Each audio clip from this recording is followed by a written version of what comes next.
하나님 아버지 감사합니다. 오늘 이 시간에도 우리가 성경을 알고 싶어하는 우리에게 그러한 좋은 마음들을 허락하시고 또 주님께 나와서 이 말씀을 배울 수 있게 하시니 감사드립니다. 성경의 역사와 진리를 깨달아서 우리가 그 하나님이 우리에게 주시는 말씀에 더욱더 깊은 의미를 알 수 있는 귀한 시간들이 될 수 있도록 도와주시옵소서. 하나님께서 이 시간 우리와 함께 하실 줄 믿고 성령으로 인도해 주실 줄 믿고 감사드리며 예수님 이름으로 기도하옵나이다. 아멘. 감사합니다. 네, 그러면 시작해 보도록 하겠습니다. 네, 우리가 지금 성경의 역사를 계속해서 하고 있고요. 성경의 역사를 하고 있고, 네, 성경의 역사를 통하여서 성경의 지리와 성경의 배경, 문화 이런 것들을 같이 알아봄으로써 우리가 하고 있는 게 성경을 이해하는 거죠. 성경을 어떻게 하면 더 잘 이해할 수 있을지에 관해서 함께 공부하고 있고요.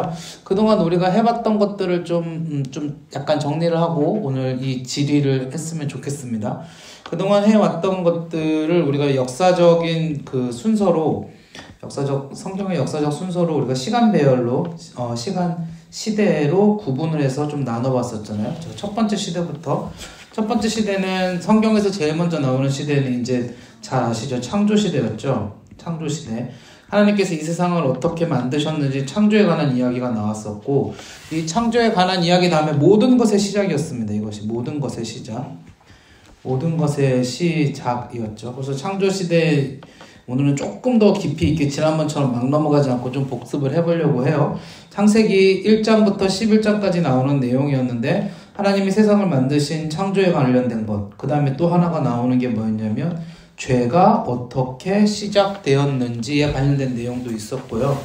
그 다음에 죄가 어떻게 발달되었는지 가인과 아벨에 관련된 내용이 있었고, 노아의 홍수 사건이 쭉 나오죠. 노아의 홍수 사건, 그리고 마지막으로 바벨탑 사건이 나옵니다.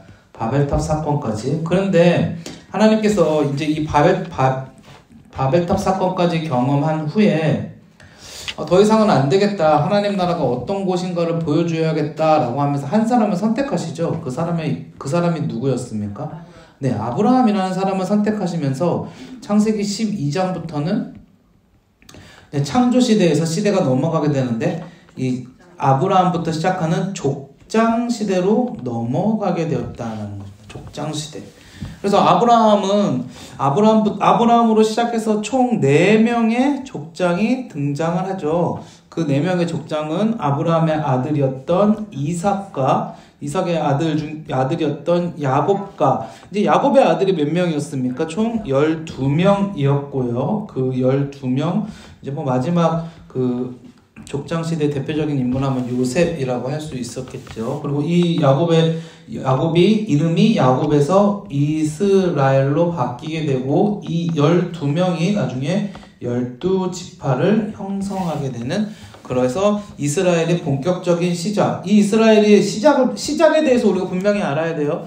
이 이스라엘을 하나님께서 시작하게 하신 이유는 아브라함을 통해서 하나님의 나라를 만드신 거예요. 분명히 그걸 기억해야 됩니다. 왜 하나님이 아브라함을 선택하셨느냐? 하나님의 나라가 어떠한 것이다 라는 것을 세상 가운데 보여주기 위해서 아브라함을 선택하시고 그 아브라함을 통하여서 하나님의 나라를 만들어 가신 거예요. 요셉의 시대에 어떤 일이 벌어졌습니까? 요셉이 애굽 형들한테 미움을 받아서 이집트로 노예로 팔려나갔죠. 이집트 노예로 팔려나갔다가 야곱은 요셉이 죽은 줄 알았는데 나중에 보니까 요셉이 살아있었더라. 그래서 요셉이 이집트에 뭐가 됩니까? 총리가 되었을 때 야곱이 가족 70명을 이끌고 이 이집트로 이주를 하게 됩니다. 그리고 나서 족장시대가 끝이 나고 약 400년에서 430년 정도의 시간이 흐르죠. 그리고 나서 이 이집트에서 다시 탈출해서 하나님이 말씀하신 땅, 가나안 땅으로 가는 내용이 모세 시대에 벌어지죠. 모세 시대에 벌어집니다. 이 모세 시대는 다시 크게 몇 가지로 나눌 수가 있는데요. 모세 시대는 첫 번째 애굽을 탈출했던 출애굽 시대와 광야 시대로 나눌 수가 있다라고 계속해서 말씀을 드렸었어요. 자, 여러분, 출애굽 시대는 출애굽기에 나온다 그랬고요. 그 다음에 레위기가 출애굽 시대에 하나님께서 세우셨던 법이다 라고 이야기 드렸었죠. 광야 시대는 민수기에 그 내용이 주로 나온다 그랬고요. 역사적인 내용은 신명기는 광야 시대가 끝날 때에 모세가 했던 뭐였다? 설교였다 라고 말씀을 드렸어요. 자, 이 광야 시대가 끝나고 나서 잠깐 중간에 들어가는 시대가 가나안 정복 시대라고 그랬죠. 맞습니다. 가나안 정복 시대에 포함되어지는 책은 뭐가 있을까요? 여호수아가 있고요. 사사기 극초반 부분까지가 가나안 정복 시대라고 하였습니다. 자, 보세요. 모세 시대 때 출애굽해서 광야에서 살다가 가나안 정복 시대 때 어디로 들어갔어요? 드디어 하나님의 말씀하신 가나안 땅에 입성했어요. 근데 이때까지만 해도 아직까지 지난번까지 우리가 했던 내용이었잖아요. 이스라엘이 이 땅을 전부 다 차지하고 있었던 것은 아니었다고. 지파를 나눌 때에는 차지할 땅들을 미리 나눠 놓고 그 지파가 거기로 들어가는 게 주요한 목적이었다라고 말씀드렸고, 아직까지 주변에 이민족들이 많이 있었어요. 이민족들이 많이 있어서 그 이민족들과 싸움을 할 일이 많이 있었는데, 지금은 왕정 체제는 아니었기 때문에 지도자가 필요했고, 하나님께서 이민족이 들어올 때마다 지도자를 세워 주셨는데, 그 지도자의 시대가 무슨 시대다? 네, 맞습니다. 그 지도자의 시대가 사사 시대이다. 이 지도자들을 우리는 사사라고 불렀다. 그래서 13명의 사사가 있었죠. 온니엘부터 시작해서 나중에 삼손으로 끝나는 오세 삼득이 막 해서 끝나는 13명의 사사가 있었고, 우리가 지난 시간에 이 사사 시대가 이제 하나님의 땅 가나안에 들어가는 정말로 영광의 시절이었음에도 불구하고 얼마나 그 시절이 타락했었는지도 함께 공부했었어요. 기억하시죠? 자, 이제 사사시대가 끝이 나고 나면은 사사시대 말미에 사사라고도 불리고 선지자라고도 불리는 한 사람이 나타나요. 그 사람의 이름이 누굽니까? 사무엘. 이거 우리 다음 시간에 할 건데 오늘 약간만 예습 한번 해볼까요? 여러분, 사무엘 시대에 우리가 기억해야 될 인물들이 몇 명 있습니다. 첫 번째, 한나예요. 한나로부터 시작을 해요. 한나가 자녀를 못 얻어가지고 여러 가지 좀 그런 아픔이 있었잖아요. 그러다가 하나님으로부터 누구를 얻습니까? 서원을 하고 사무엘을 얻게 되죠. 사무엘을 얻게 돼요. 그래서 이 사무엘이 하나님의 선지자로서 성장을 하는데, 성장을 한 이후에 2명의 왕을 세웁니다. 첫 번째 왕이 누굴까요? 맞아요. 사울 왕을 세우고요. 두 번째 왕이 누굴까요? 다윗 왕을 세웁니다. 자, 그런데 이 다윗은 사실은 이 사무엘상에 등장하기 전에, 하나 더 이 다윗에 대한 이야기가 나오는, 그러니까 예고되는 성경이 하나 있어요. 그게 뭐였냐면 룻기예요. 룻기. 룻은 다윗의 증조 할머니가 되죠. 증조 할머니가 됩니다. 자, 이렇게 해서 그 다음에 다윗의 시대까지 끝이 나고, 다윗의 왕위가 누구한테 넘어갑니까? 네, 솔로몬한테 넘어가죠. 솔로몬. 여기까지는 기억을 해주시면 참 좋습니다. 그리고 한 가지만 더 기억하면 좋은 게, 솔로몬이 죽고요. 솔로몬의 아들이었던 르호보암이 왕이 돼요. 그런데 이 르호보암이 여러 가지 실책들을 하면서 하나님께서 이 이스라엘을 나눠버리는데, 그때 북이스라엘의 초대 왕이 누구였냐면, 네, 여로보암이에요. 여로보암이라는 사람이 왕이 되면서 남과 북으로 이 이스라엘이 분열되게 됩니다. 그래서 우리가 남쪽을 남유다라고 불러요. 왜냐면 유다 지파만 남아있거든. 물론 유다하고 플러스 베냐민인데, 베냐민은 너무 미약하고 미미했고, 왜 미약하고 미미했습니까? 이미 사사시대부터 베냐민의 씨가 말라졌다라고 우리 계속해서 공부했었잖아요. 그리고 너무 미약했고, 그 다음에 그 남은 쪽이 어느 쪽입니까? 북이 북이스라엘이라고 불렸었죠. 자, 이렇게 해서 여기가 왕정 시대입니다. 왕들의 시대.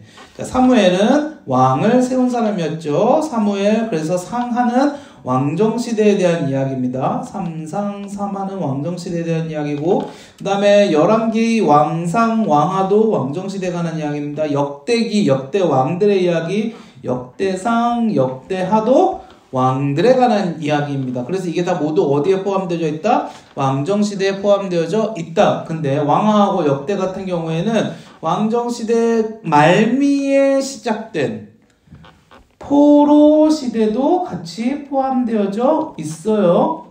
왕정시대 말미에 시작된 포로 시대, 포로 시절이 왜 벌어졌습니까? 여기 이스라엘이 이렇게 있고 이쪽이 이집트였죠. 여기가 이집트, 위에가 뭐였죠? 처음에는 아시리아, 그 다음에 아시리아에서 바벨론으로 정권이 바뀌었는데 아시리아가 남하 정책을 펼치죠. 그래서 어떻게 합니까? 북이스라엘이 멸망했습니다. 그리고 나서 아시리아가 히스기야 왕 때 남유다까지 먹으려고 그랬는데 히스기야 왕 때 남유다를 정복하지 못했잖아요. 그리고 나서 아시리아가 바벨론에 의해서 정권이 넘어가고 바벨론이 어떻게 합니까? 더 내려와서 남유다까지 정복시키고 이때 사람들은 어떻게 다시 포로로 끌고 올라가는 거예요. 이 위로 다시 포로로 끌고 쭉 올라가는 거예요. 그러다가 이 포로 시대가 끝이 나고 포로 시대의 말미에 뭐가 이어집니까? 포로 시대가 끝이 난 건 아니고요. 포로 시대의 말미에 포로 시대하고 같이 들어가 있는 겁니다. 하나님께서 일부의 인원들을 여기서 모두가 돌아오는 게 아니고 일부의 인원들이 돌아오거든요. 포로 귀한 시대가 이어지죠. 이때 중요한 선지자들이 있어요. 그게 누구냐면 에스라. 에스라는 선지자가 아니고 학자인데요. 성경학자인데 우리가 에스라서 얘기 많이 하잖아요. 그 다음에 지도자가 한 명 있어요. 그 사람이 누구냐? 느헤미야예요. 에스라하고 느헤미야를 기억해야 돼요. 또 한 명의 지도자가 나오는데 그 사람은 성경의 이름은 아니에요. 수룹바벨이라는 사람이 나옵니다. 수룹바벨. 요걸 이제 포로 기한 시대 가면 할 거니까 우리가 요렇게만 알아두면 좋습니다. 그러니까 에스라서 느헤미야서를 보면 자연스럽게 여러분들이 생각하시면 돼요. 이거는 포로 기한 시대 이야기구나. 그러니까 이거는 구약 시대의 거의 마지막 이야기겠구나라는 거를 아주 자연스럽게 하시면 그 성경을 보시는데 좋아요. 자, 포로 귀한 시대가 끝이 나면 포로 귀한 시대로부터 자 이제 신약 시대. 신약 시대는 크게 두 가지로 나뉘죠. 예수님의 시대, 사도들의 시대 이렇게 두 가지로 나뉘는데 그 사이에 성경에 나오지 않는 시간이 약 400년이라 그랬어요. 이 400년에 무엇이 있는, 이 400년을 우리는 이렇게 부르기로 했죠. 신구약 중간시대라고 부릅니다. 신구약 중간시대. 그럼 신구약 중간시대는, 재미삼아. 신구약 중간시대는 크게 몇 가지는 나오는데, 첫 번째 페르시아, 두 번째 그리스, 세 번째 로마. 이게 패권이 넘어가는 시절이에요. 우리 이게 세계사 보면은 이 시기가 되게 다이나믹하고 재밌잖아요. 근데 그게 예수님 오시기 이 400년하고 다 연관이 됩니다. 근데 여러분, 아니 도대체 이거하고 신약하고 무슨 관계가 있죠? 라고 할 텐데 지금 이 페르시아가 이 원래 동쪽 지역 아닙니까? 그러니까 페르시아가 여기 아시아를 기반으로 하고 있잖아요. 그러면서 유럽으로 넘어간 거였고요. 그리스가 다시 유럽에서 아시아로 넘어가는 거고 로마가 이제 전 세계를 아우르는 그런 상황이잖아요. 이렇게 되면서 세계가 통합이 됩니다. 세계가 통합이 되면서 당시 그리스 언어가 이 세계를 통합시킵니다. 언어 체계가 통합되고 지금 마치 영어로 물론 각각 지역의 언어가 있지만 당시에 언어 체계가 통합이 되고요. 두 번째 로마가 잘했던 게 뭐냐면 길을 잘 닦았다 그랬잖아요. 모든 길은 어디로 통한다? 로마로 통한다. 모든 길은 로마로 통하고요. 자, 패권이 강해지면서 여기서 무슨 일들 페르시아, 그리스, 로마를 거치면서 군사 패권이 강해지니까 뭐가 강화되냐면요. 이전까지 강화되지 않았던 치안이 강화돼요.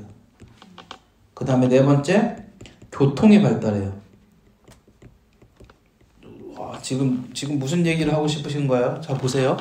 이게 로마 시대에 예수님 오시기 전까지의 어떤 혼란스러운 상황들을 통하여서 언어 체계가 통합되고요. 길이 깔리고 치안이 발달되고 길에서 깔린 게 교통이 발달돼요. 이 교통이라고 하면 길뿐만 아니라 백길, 교통, 육로길이 다 합쳐진 거예요.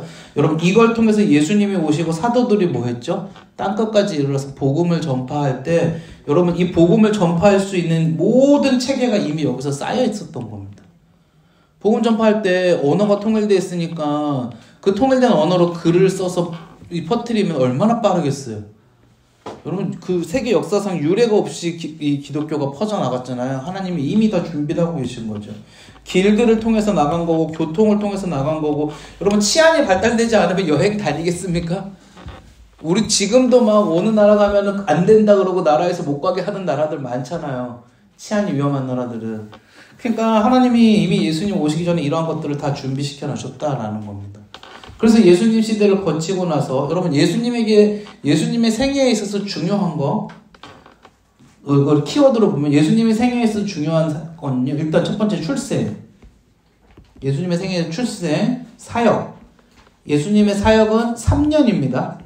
여러분 우리는 이 3년을 뭐라고 부르냐면 공생애라고 불러요.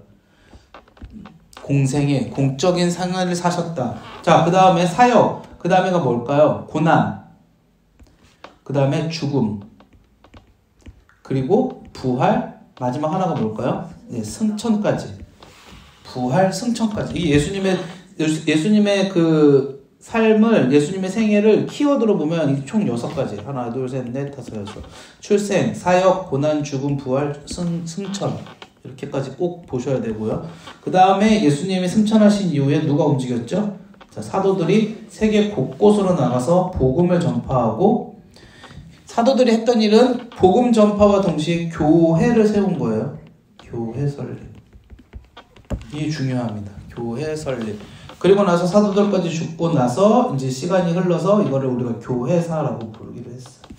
자, 이렇게 해서 우리가 지금 정리를 다시 한번 쭉 해봤고요. 우리가 매번 할 때는 매 시간에는 좀 이렇게까지 자세히는 안 했는데 오늘은 중간 점검이니까 한번 조금 더 자세하게 디테일하게 이야기를 해봤고, 이러한 내용들을 지금 우리가 수업 시간에 하고 있다라는 거. 자, 오늘은 이스라엘의 지리입니다. 오늘은 이스라엘의 지리에 관해서 할 거고요. 자, 여러분, 그러니까 이스라엘 하면 이스라엘, 특별히 성경에 나오는 이스라엘의 크기가 어느 정도 될까라고 하면 이렇게 좀 보시면 되는데, 일단 가로가 있을 거고 세로가 있겠죠. 이게 그 남한 정도의 크기?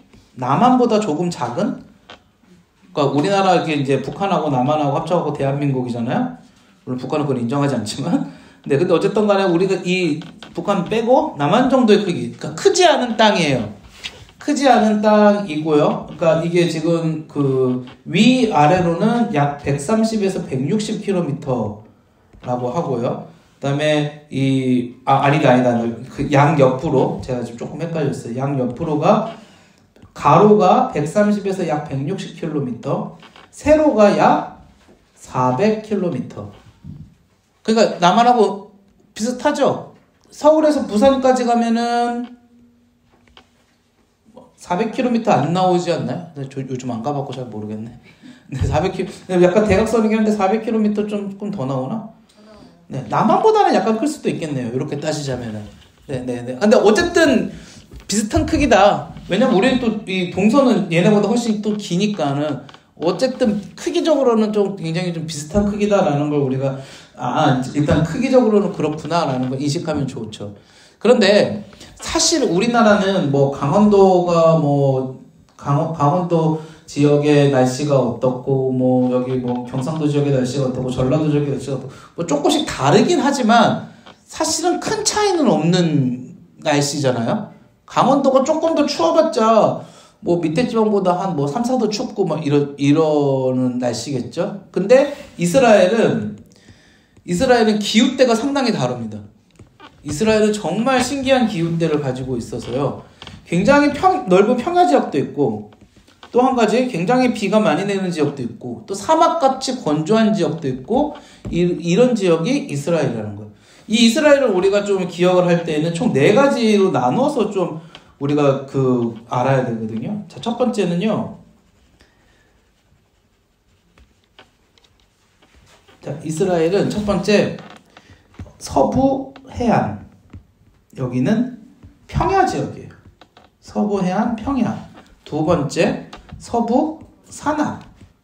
세 번째 동부 산악. 네 번째 마지막 하나가 뭐였죠? 여기가 마지막이 동부 산악이고 세 번째가 협곡입니다.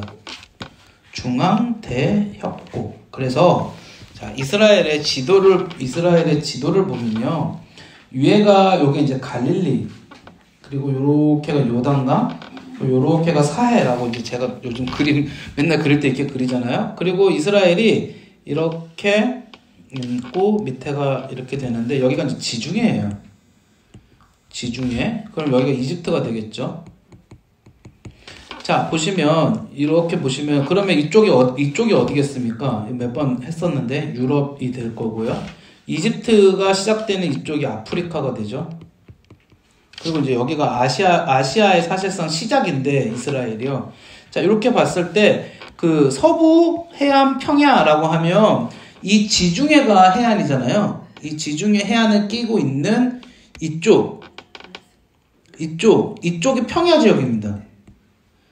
우리가 첫 시간에 그 비옥한 초승달지대라고 했던 게 있어요. 그게 뭐냐면 여기 메소포타미아가 티그리스와 유프라테스 강이 흐르는데 여기 메소포타미아 지역이 있다 그랬잖아요. 메소포타미아 지역이 굉장히 이 두 강 때문에 비옥한 땅이 되어서 어떻게 합니까? 농사가 굉장히 잘 되죠. 이쪽 지역은 거의 뭐라 그랬어요? 사막 지역이라 그랬고요. 그래서 이거를 합쳐서 이렇게 꺾어서 요렇게 했을 때 요 지역을 초승달처럼 생겼다라고 해서, 그런데 요 지역이 초승달처럼 생긴 요 지역이 농사가 잘 되는 지역이다라고 했었지 않습니까? 그래서 여기를 뭐라고 부른다 그랬어요? 비옥한 초승달지대라고 부른다라고 했었거든요. 이 비옥한 초승달지대에 뭐가 들어가는 거예요? 네, 서부 평야가 들어가는 거예요. 이 서부 해안 평야, 이게 들어가는 거죠. 자, 그 다음에 우리가 바라봐야 될 게 뭐냐면 여기 서부 산악지대거든요. 서부, 여기가 산악지대예요. 산악지대. 요 산악지대가 지금 이 성경에서는 굉장히 중요한 지역입니다.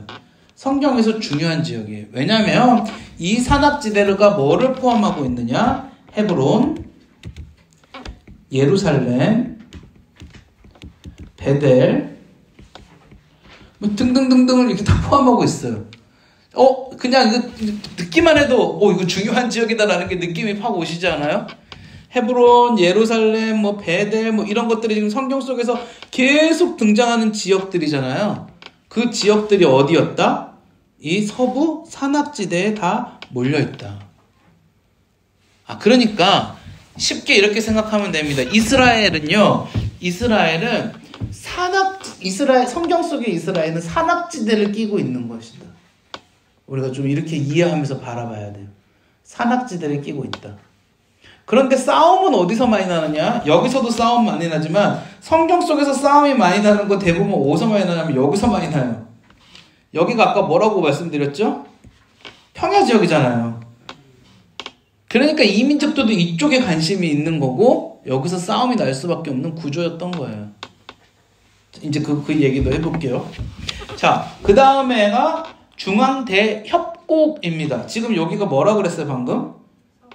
네, 산악지역이라 그랬어요. 여기가 산악지형이에요. 이게 산이 이렇게 높이 올라와 있겠죠. 요 오른쪽 옆은요. 오른쪽 옆은 우리가 뭐라고 부르냐면 동부산악지대라고 불러요. 동부산악지대. 여기가 서부산악지대, 여기가 동부산악지대예요. 그 사이에 뭐가 있습니까? 그 사이에 요단강이 있어요. 요단강이 있어요. 그리고 위에 갈릴리 호수가 있어요. 갈릴리 호수 어마무시하게 크죠. 밑에 뭐가 있어요? 사해가 있어요. 그러니까 산인데 강이 흐르고 호수가 있고 사해가 있다라는 건 무슨 소리겠어요? 아니, 꺾여서 내려가는 지형일 수밖에 없겠죠. 그래서 여기를 그냥 협곡도 아니고 뭐라고 부른다고요? 중앙대협곡 지역이라고 부르는 겁니다. 이 중앙대협곡 지역에서 중요한 지역이 어디냐면은, 여러분, 이스라엘이 출애굽했을 때, 광야 생활 끝나고 가나안 정복을 시작할 때 여기가 지금 어디라 그랬어요? 가데스바네아라 그랬죠. 가데스바네아 38년 6개월 살다가 들어갈 때 어떻게 들어가요? 이렇게 돌아서 어딜 넘어갑니까? 요단강을 넘어갔잖아요. 그 중앙 대협곡의 요단강을 넘어가자마자 첫 번째로 점령한 도시가 뭐죠? 여리고였어요. 두 번째가 뭐였죠? 아이성이었어요. 여기가 다 이 중앙 대협곡 안에 있는 도시들이에요. 이해되시죠? 자, 보세요. 요단강 건너기 전에 모세가 마지막 설교를 하죠. 느보산에서. 방금 느보 뭐라 그랬죠? 산, 동부 산악지대에서. 여기서 바라봤다 그랬어요. 어디를 바라봤다 그랬어요? 여리고하고 지금 아이성을 바라보는 거예요. 먼저 지금 여기까지는 바라보는 거예요. 왜 바라볼 수 있겠어요? 여기가 지형이 높으니까. 지형이 높으니까 이렇게 바라볼 수가 있는 거예요. 여러분, 지형이 똑같으면 조그만 산에 올라가봤자 저쪽도 산밖에 안 보여요. 근데 여기는 확실히 지형이 높고 여기는 지금 바라보고 있는 곳은 어때요? 지형이 낮잖아요. 그러니까 바라볼 수 있는 거예요. 이해가 좀 되시죠? 네, 그렇게 해서 여기가 지금 중앙 뭐라고요? 대협곡지역. 그리고 여기가 마지막에 하나 뭐였다고요? 동부 산악지역인데, 여러분 이 동부 산악지역은요, 유명한 게, 동부 산악지역은 이민족들이 엄청 여기서 많이 움직였어요. 이민족들이 엄청 많이 여기서 살고 있었고, 사실상의 아지트라고 할 수가 있어요. 자, 그럼 우리 이제 아주 간략한 이야기를 한번 해봤고, 지도로 보면서 조금 더 자세하게 한번 살펴볼까요? 이 표 만들어드린 거 참고하시면 제가 여기서 이야기할 거니까 도움이 되실 거예요. 지도를 보면서 우리 한번 보자고요. 자, 우리 먼저 제가 이 현대지도를 갖고 왔거든요. 현대지도. 지금 보십시오. 현대지도. 현대지도를 보면 지금 여기가 이스라엘이잖아요. 이스라엘. 지금 싸움이 많이 나고 있는 데가 어디입니까? 가자지구죠. 가자지구에 지금 철벽 쳐놓고 지금 문제가 있죠. 자, 여러분 이 가자지구가 옛날 이스라엘로 따지면은 어느 지역이었냐면 이게 블레셋 지역입니다. 지금 이 가자지구가 블레셋 지역입니다. 자, 보세요. 지금 우리가 서부가 뭐가 있다 그랬죠? 평야가 있다 그랬죠? 서부의 평야는 다시 크게 총 3가지로 나눌 수가 있어요. 맨 밑에 블레셋 평야, 그 위에 샤론 평야, 그 위에 아셀 평야라고 있어요. 그런데 이 블레셋 평야에 보시면 지금 보세요. 가사라고 했잖아요. 여기가 아까 말한 가자 지역이에요. 네. 근데 이 지역이 원래 누구의 지역이었다? 필리스테인. 이게 나중에 뭐가 됩니까? 팔레스타인이 되죠. 가사, 아스글론, 가드, 아스돗, 에그론. 이게 성경에 나오는 뭐죠? 블레셋 5방백이에요. 블레셋 5방백. 저는 성경을 처음 볼 때 블레셋 이야기가 너무 유명하잖아요. 골리앗도 그렇고 그래서 저는 블레셋이 이 이스라엘 전체에 위험이 되는 존재인 줄 알았어요. 근데 그건 아니에요. 블레셋은 어디에 위험이 되는 존재일까요? 블레셋은요, 유다에 위험이 되는 존재예요. 유다.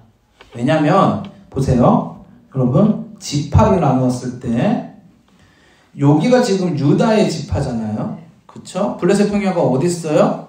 여기 있잖아요. 누구하고 붙어 있어요? 유다하고 붙어 있어요. 그러니까 누구하고 싸움이 날 수밖에 없는 구조예요? 유다하고 싸움이 날 수밖에 없는 구조예요. 구조상. 그러면 이 블레셋은 어떤 사람들일까요? 블레셋은 어떤 사람들일까요?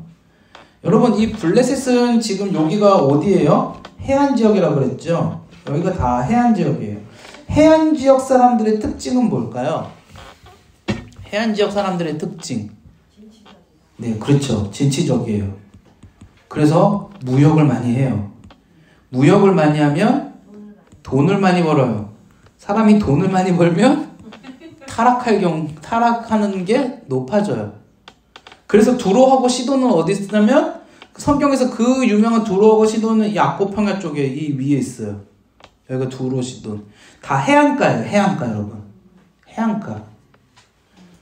이 블레셋 사람들은 추정컨대 어디서 왔느냐?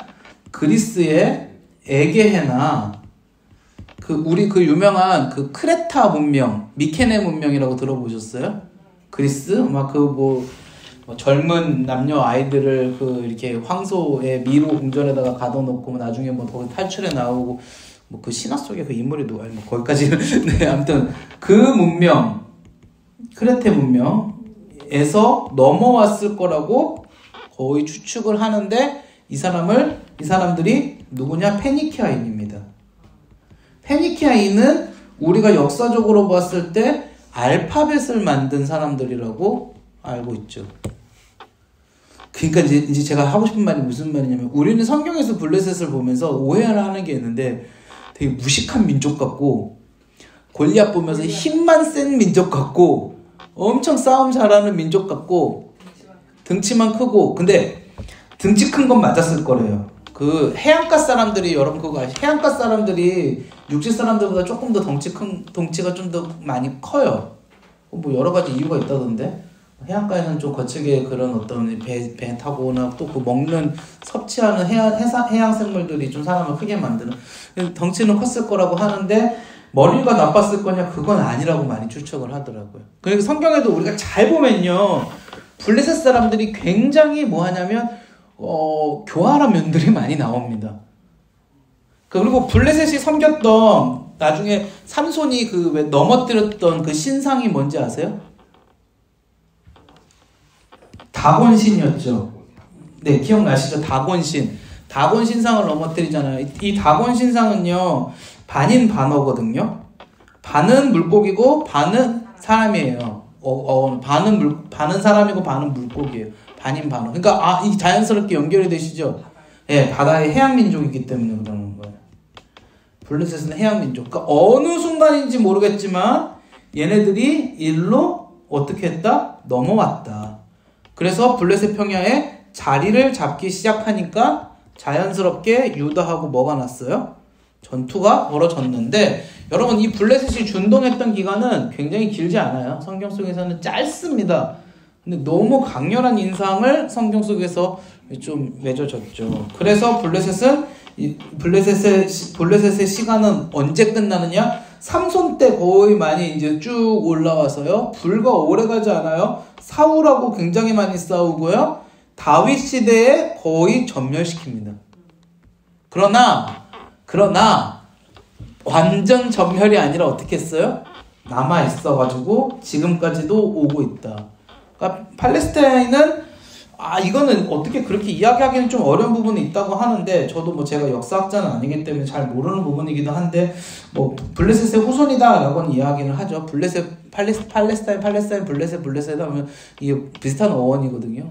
후원이다라고 하는데 뭐 제가 정확한 건 아니라서 이렇게 말씀은 못 드리겠고 아무튼 그런 상황 가운데 놓여 있었다. 자, 그렇게 해서 지금 우리가 블레셋 평원을 봤고요. 그럼 그 위에 무슨 평원이 있습니까?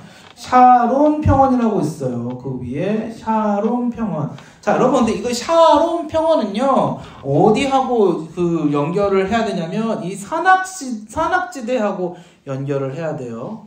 지금 블레셋 평야에서 너무 요 블레셋 사람들만 봤다. 요 위에 지금 욥바가 하나 있어요. 욥바가 뭔지 기억나세요? 블레셋 평야에 욥바가 있다. 욥바가 뭐죠? 욥바가 어디였죠? 기억하셔야 되는데. 욥바 하면 생각나는 사람이 탁 있어야 되는데. 욥바. 네, 욥바 하면 요나가 생각나셔야죠. 요나가 욥바에서 배 타고 어디로 가려고 그랬죠? 니느웨는 이제 가기 싫어했죠? 네, 다시스로 가려고 그랬죠. 다시스로 가려고 그랬습니다. 다시스는 어딜까요? 다시스는 스페인 쪽이라고 봅니다. 네, 다시스는 완전 서쪽 끝이라고 봅니다. 정확히 스페인은 아니고 완전 서쪽 끝. 니느웨는 어딜까요? 자 보세요. 여기 욥바에서 이거 쓸데없는 요나 할 때 해야 되는데 여기 유럽이잖아요. 욥바에서 요나가 가고자 했던 곳은 여기쯤이에요. 네, 여기 다시스쯤이에요. 니느웨는 어디 있어요? 메소포타미아 여기에 니느웨가 있어요. 그러니까 요나가 가고자 했던 곳과 니느웨는 정반대죠. 그거 나중에 얘기할게요. 네, 어쨌든 여기 그 욥바항이 여기에 있었다. 근데 이스라엘이 재밌는 게 이쪽 이쪽이요 항구가 별로 없어요. 왜냐하면 여기가 다 모래사장이라서 항구를 만들 수가 없대요.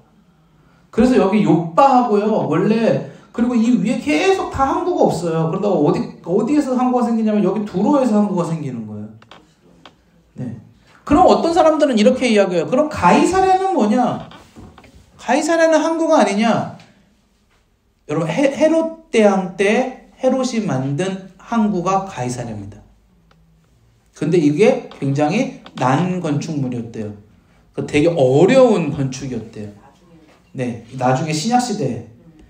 근데 우리가 헤롯을 뭐라고 다른 그 닉네임으로 부르냐면 건축왕이라고 불러요. 네, 성전도 이쁘게 헤롯 성전이라고 잘 짓고요.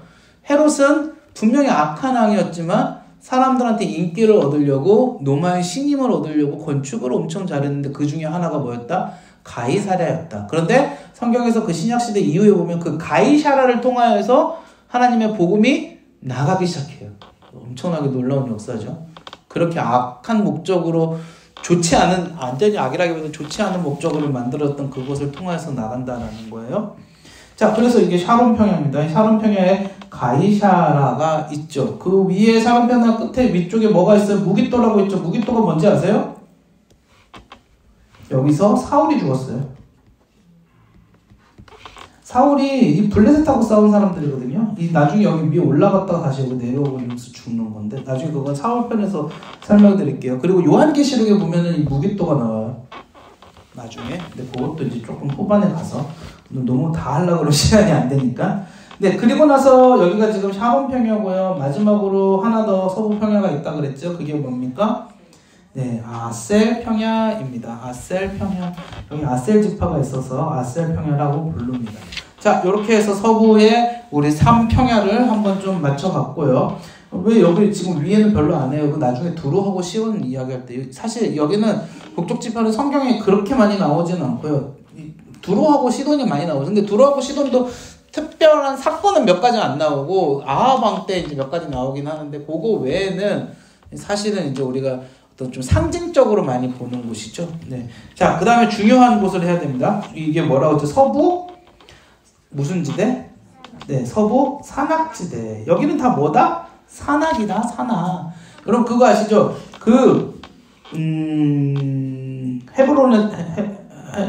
헤브론에서 엘리사벳이 누구냐면 아시는 분들 아시죠? 엘리사벳이 그 세례 요한의 어머니입니다. 세례 요한의 어머니가 임신하였을 때 누가 이 엘리사벳을 만나러 누가 오거든요? 네, 마리아가 옵니다. 그 마리아가 어디서 옵니까? 하부 갈릴리 나사렛에서 옵니다. 그러니까 마리아가 이 오는 길이 쉬운 길이 아니었어요. 마리아가 이 산길을 뚫고 오는 거예요. 쭉 여기까지 오는 거예요. 여기 전체가 한 400km 된댔잖아요. 이게 한 200km 되는 거죠. 짧지 않은 거리죠. 네, 근데 오직 그것 때문에 하나님께서 보내신 그 사람 때문에 나중에 마리아도 임신하죠. 예수님을 임신하죠. 이 두 사람이 이 역사 속에서 중요한 여인들 두 명이 되는데 아무튼 요 길을 따라서 온 겁니다. 길 이야기 나온 김에 한 가지 길 이야기 나온 김에 이게 서부 산악지대 들어가기 전에 해야 될 것 같아요. 길 이야기 나온 김에 여러분 중요한 그 세 가지 길이 있거든요. 이스라엘은 중요한 세 가지 길이 있어요. 그게 뭐냐면 여기 서부 해안길입니다. 첫 번째가 여기 해안길, 여기를 해안길이라고 부릅니다. 여기 이 해안길은요, 여러분 지금 보면 이 위에가 뭐라 그랬어요? 아까 메소포타미아라 그랬죠? 그럼 요 밑에는 뭐예요? 여기 지도에서 밖으로 나가겠지만 요 밑에는 이집트죠?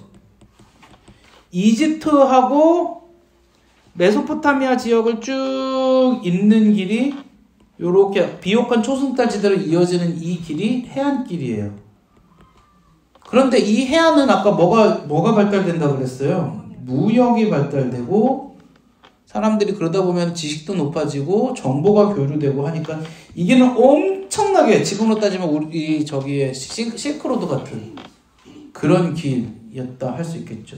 돈과 물자와 그런 게 많이 퍼져나가는 지역이죠. 그래서 여러분 요셉이 팔려나갈 때 이 해안길을 따라서 팔려나가는 겁니다. 요셉이 팔려서 이집트로 들어갈 때. 두 번째가 이 동부 왕의 길이라고 있어요. 여기 이 동부 왕의 길. 왕들의 길. 여기 왜 왕들의 길이냐? 여기 이제 그 막 이민족들이 많은데 이 당시까지만 해도 어떤 큰 나라들이 있는 게 아니라 부족들에서 왕들이 많아요. 여기는 다 왕들이 다니는 길이다. 그리고 한 가지가 좀 어려운 길인데 이거를 우리는 신앙의 길이라고도 하거든요. 그게 뭐냐면 이 산악길입니다. 이 산악길. 이 산악길을 통하여서 믿음의 인물들이 계속 많이 왔다. 산악길은 쉽진 않죠, 다니기. 예수님도 이 길을 많이 산악길을 이용하셨죠. 그렇습니다. 자, 그래서 다시 서부 산악지대로 넘어와서 여러분 서부 산악지대는 또 크게 나눌 수가 있는데 첫 번째 이 네게부 산지와 두 번째 유다 산지, 세 번째 베냐민 산지, 에브라임 산지, 므낫세 산지, 사마리아 산지. 위에 여기 보면은 여기 막 산지 있죠. 그 다음에 보면은 여기 이스라엘, 평야, 하부 갈릴리, 상부 갈릴리 이렇게까지 요 파란색으로 이렇게 표시된. 자, 어디부터 시작하냐면 네게부, 유다, 베냐민, 에브라임, 므낫세, 사마리아, 이스라엘, 하부, 상부. 자, 여러분 여러 가지 일들이 벌어져요. 간략하게 한번 좀 넘어가 볼게요. 먼저 네게부 산지에서는 무슨 일이 있었냐면 여러분 이 네게부 산지는 광야 같은 지역이에요. 근데 이 네게부 산지의 중요한 인물이 누구냐면 다윗입니다. 다윗이 여기서 헤브론에서 다윗 전의 왕이 사울이잖아요. 사울이 다윗을 어떻게 하려고 했습니까? 죽이려고 했죠. 그때 도망을 가잖아요. 그때 그가 도망간 데가 어디냐면 여기 네게부 산지, 여기 셰펠라, 라기스 골짜기 이런 곳이죠. 다윗이 돌았던 지역이 여기예요. 여기서 돌다가 나중에 어디까지 갑니까? 블레셋 가드까지 가잖아요. 그러니까 다윗이 활동했던 지역이 이제 대충 지도로 보면 그림이 그려지시죠? 요 지역이었구나. 그래서 이 네게부 산지에 보면 다윗이 미친 척했던 뭐 시글락도 여기 들어가고요. 여기에 이런 도시들이 여기에 다 포함되어져 있어요. 뭐 보면은 나중에 뭐 여기 밑에 부엘세바도 여기 있죠. 부엘세바. 그 다음에 여기 시글락이 그 옆에 이렇게 있고요. 막 이런 곳이에요. 이런 곳. 이해가 되시죠? 부엘세바. 여러분 이스라엘은 거의 끝부분을 너무 왔다 갔다 해서 죄송한데 요거는 부엘세바라고 부릅니다. 우리나라에 그런 말이 있죠. 백두가 아니라 백두에서 어디까지요? 네, 한라까지. 이스라엘은요. 이스라엘의 성경에서 되게 많이 나오는 내용이 어디냐면 단에서 부엘세바까지입니다. 거기서 부엘세바가 여기 있다. 단은 여기 있다. 단 여기 있다. 이해되시죠? 단에서 부엘세바까지. 네, 이렇게 단에서 부엘세바까지. 많이 들어보셨잖아요. 근데 대충 부엘세바는 어디 있고 단은 어디 있고 요거 정도는 좀 알아야 좋지 않겠습니까? 단에서 부엘세바까지 이렇게 있다. 자, 두 번째 베냐민 산지. 베냐민 산지는 중요한 사람이 누굴까요? 사울이겠죠. 베냐민 산지에서 중요한 인물은 굉장히 사울입니다. 사울. 여러분 사울 여기 보면은 사울의 뭐 기브아도 나오고 기브온도 나오고 그다음에 여기가 지금 네모로 쳐진 게 그 미스바 지역이거든요. 미스바 지역은요. 사울하고 연관되는 중요한 인물이 누굽니까? 사무엘. 왜냐면 사무엘이 사울을 세웠잖아요. 근데 사무엘이 했던 일이 뭔 것 같으세요, 여러분? 성경을 봐도 잘 이해가 안 되시죠? 사무엘이 했던 일이 뭘까요? 네, 기름 부음을 했어요. 근데 또 한 번 중요한 일을 해요, 사무엘이. 여러분, 사무엘 이전에는 지역 연맹입니다. 그런데 사무엘 시절부터 지역 연맹이 아니라 왕정체제로 넘어가잖아요. 이게 이렇게 쉽게 넘어가는 게 아니에요. 그죠? 사무엘은 통합의 역할을 해요. 그래서 성경의 사무엘상 초반에 보면 사람들을 미스바로 모이게 하고 굉장히 많이 나오거든요. 그 미스바가 여기입니다. 여기로 모이게 해서 사무엘이 사람들을 각성시키고 촉구하는 일을 굉장히 많이 합니다. 굉장히 많이 해요. 아직까지 이 북쪽 여기는 그렇게 많이 이스라엘이 점령하지 않았었거든요. 네? 점점 이제 나중에 이제 사울부터 해갖고 사울이 여기 막 이렇게 핫솔 점령하고 여기다 기지 삼고 막 이러면서 더 올라가기 시작하는 거예요. 여기 아직까지는 아니거든요. 그러니까 미스바는 사실상 요 당시까지는 이스라엘의 중심이에요. 중간지대. 그래서 미스바에 모여가지고 그러한 일들을 계속해서 하니까 미스바가 굉장히 중요한 그 이스라엘의 위치였겠죠. 아, 이스라엘의 중앙이었구나, 당시만 해도. 여러분, 지도는 시대에 따라서 계속해서 변화되잖아요.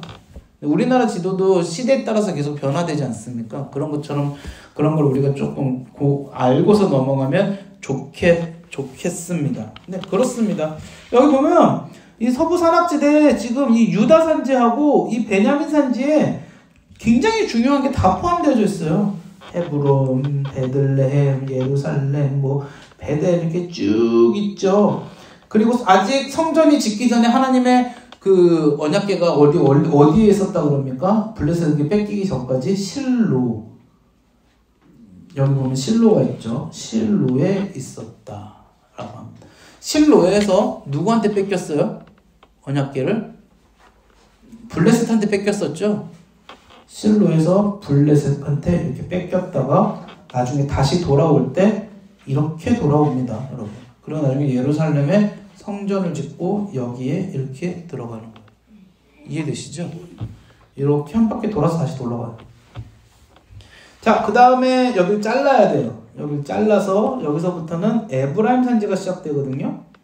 여러분, 에브라임 산지는 지금 굉장히 중요해요. 왜냐면 에브라임은 누구로부터 시작됐다고 그랬어요? 요셉이 므낫세가 첫째, 에브라임이 둘째인데 에브라임이 첫째 축복을 받았죠.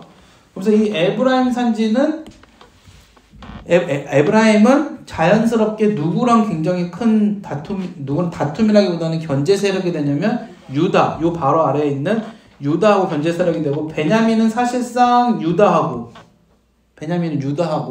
그 다음에 므낫세하고 에브라임은 가까울 수밖에 없죠. 사실상 요셉으로부터 시작했으니까 뭐 심정적으로는, 그러니까는 므낫세하고 에브라임이 이 두 세력이 크게 여기서 이렇게 좀 어떤 그런 서로 견제를 했다. 그러면 아니 뭐 성경에 그런 견제 이야기, 사람들이 그렇게 하는 게 나쁜 거 아닌가요? 아니죠.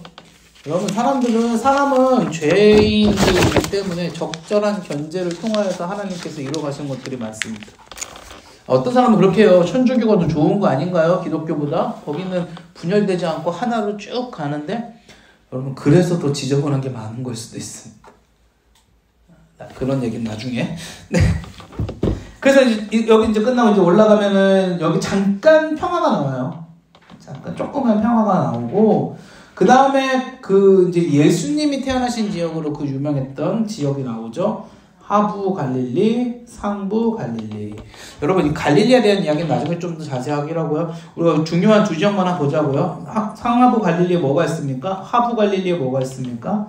나사렛하고 예수님이 첫 번째 그 이적을 베풀었던 가나 지역이 여기에 있습니다.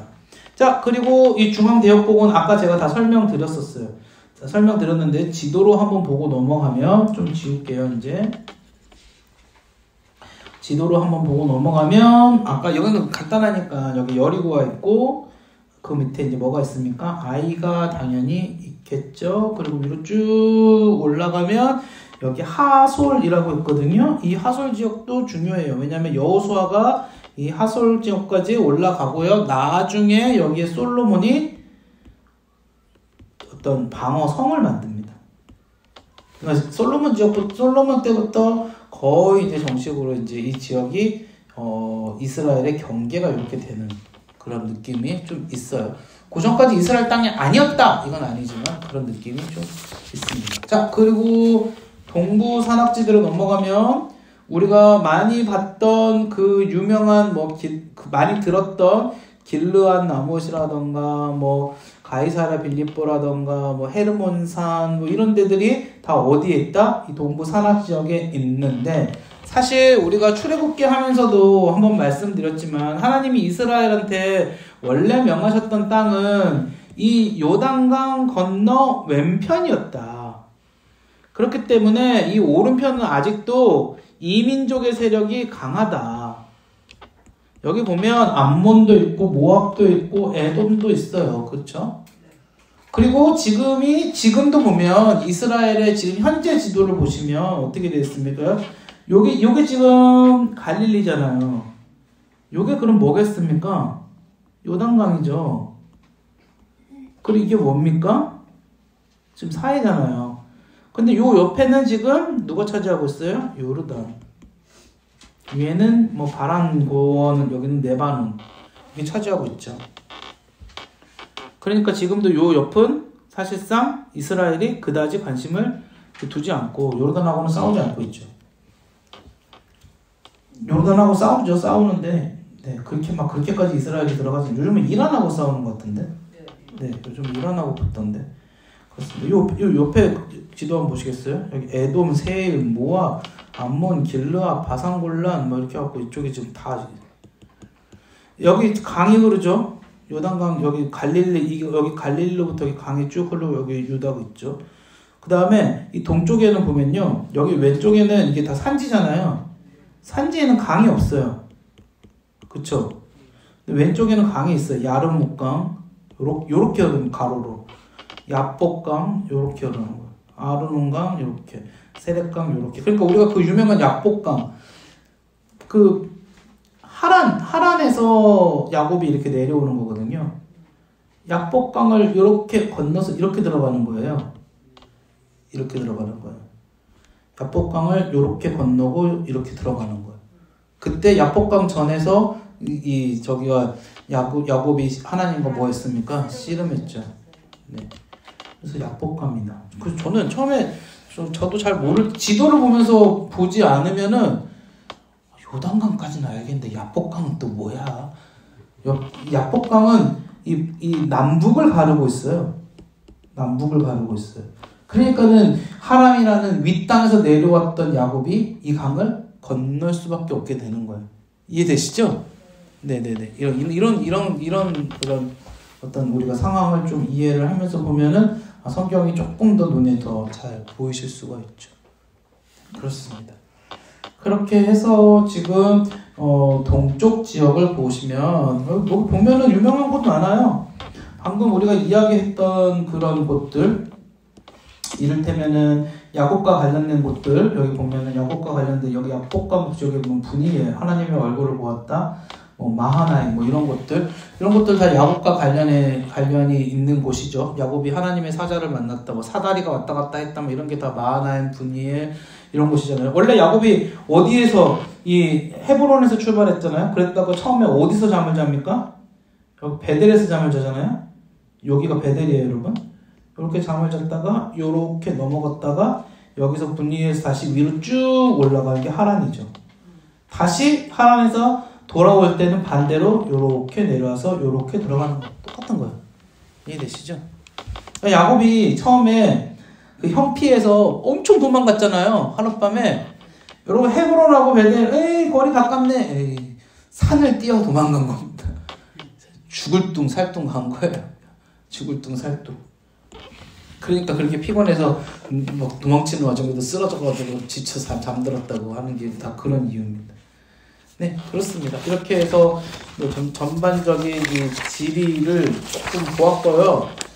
좀 부족합니다. 좀 부족하고 조금 더 자세하게 보면 좋을 것 같지만, 그래도 맛배기로 성경 속에서 보았던 이 지형이 이러이러한 특성들을 가지고 있었구나라는 것들만 조금 인식이 되셨으면 좀 더 좋을 것 같아요. 네.